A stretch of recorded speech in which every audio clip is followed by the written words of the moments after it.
جس نے اب طاغوت کا انکار کیا اور جو اللہ پر ایمان لایا اس نے مضبوط سہارے کو تھام لیا۔ تو اللہ پر ایمان لانے کے ساتھ ساتھ طاغوت کا انکار بھی ضروری ہے۔ طاغوت کیا ہوتا ہے؟ طاغوت کا مادہ کیا؟ طغیان سے ہے۔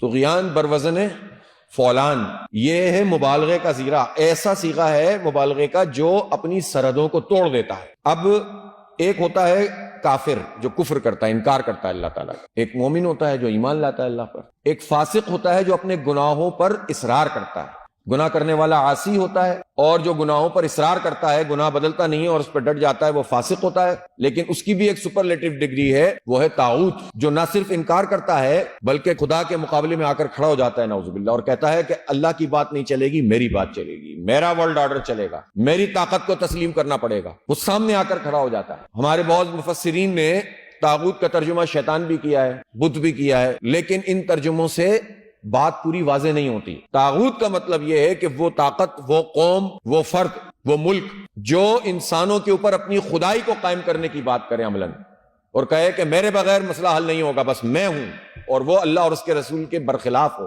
تو اس کی حیثیت طاغوت کی ہوتی ہے۔ اور طاغوت کا مطلب یہ ہے کہ جس طرح دریا میں یا سمندر میں طغیانی کا مطلب کیا ہے کہ سمندر میں یہ صلاحیت پیدا ہو گئی کہ وہ اپنے کنارے توڑ کر نکل جائے گا۔ جس طرح ہم کہتے ہیں نا کہ اللہ تعالیٰ رحمان ہے اور رحیم ہے۔